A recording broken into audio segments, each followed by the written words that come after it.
this is asparagus and this is pork. Now I cooked, kind of sauteed this asparagus in bacon fat, and I always keep my bacon fat just to give flavor to some future dishes. So I sauteed the asparagus, and I like them more on the crunchy side, and I seasoned it with some pepper and also some pink Himalayan salt.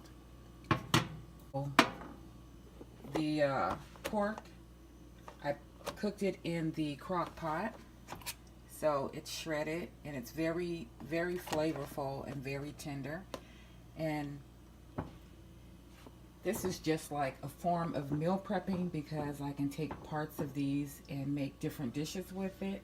So the other thing that I'm gonna make today to just kind of have on hand, like each of these is just like side dishes that I can have on hand to either eat by itself or make a meal out of. So the quinoa, I'm going to go ahead and add this as the other side dish. And I'm going to, this time I'm going to put some bacon fat inside of this pot too.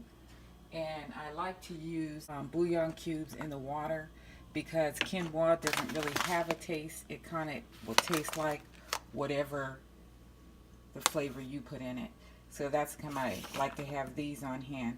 So I'm gonna, it requires 2 cups of water, 1 cup of quinoa, kind of like how you make rice. So I'm gonna get that started right now. And then here's the bag of quinoa, and this is just what it looks like.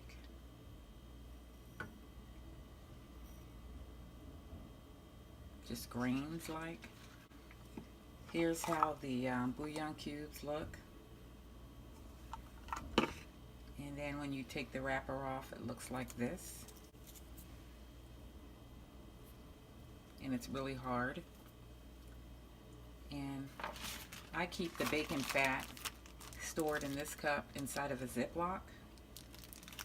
And I'm just going to be using like a tablespoon of that.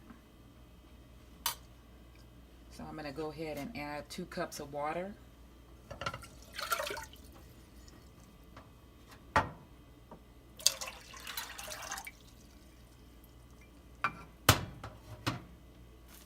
Drop the bouillon cubes in there.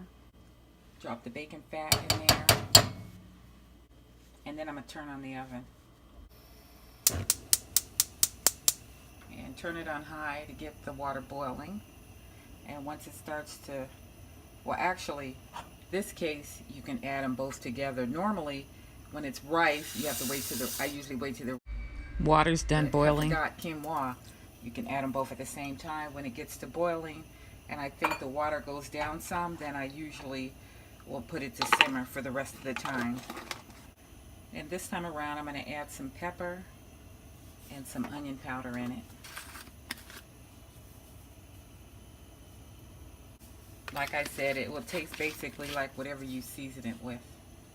Yeah, you for real let it boil just how this is boiling.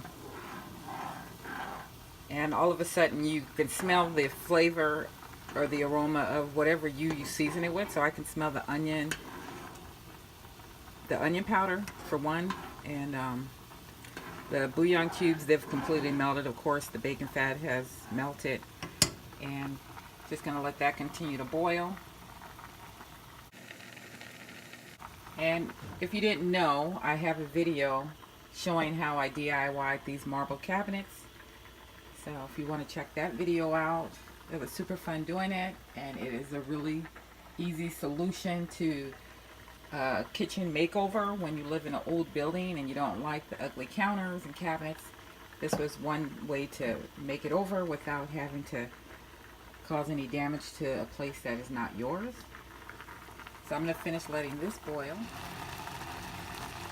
This is how it looks when you want to turn the fire down. All the way down to simmer or low. And I usually like to put a top on it. I'm going to go ahead and put it on low. And then just put a top on it because If I get busy doing something else and forget, at least it won't burn, I hope. So basically the water and quinoa are even now, and that's when you want to put it on simmer. This is what it looks like when it's done.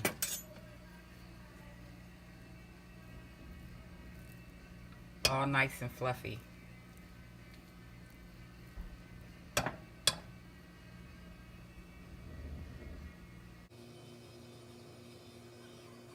So you can eat this like a cold dish or a hot dish. And you can mix a can of corn in with it, some vegetables, even put it on a salad. Lettuce, tomatoes. I found out that I like it with red bell peppers mixed in it. I think the combination of the two is delicious. Woo!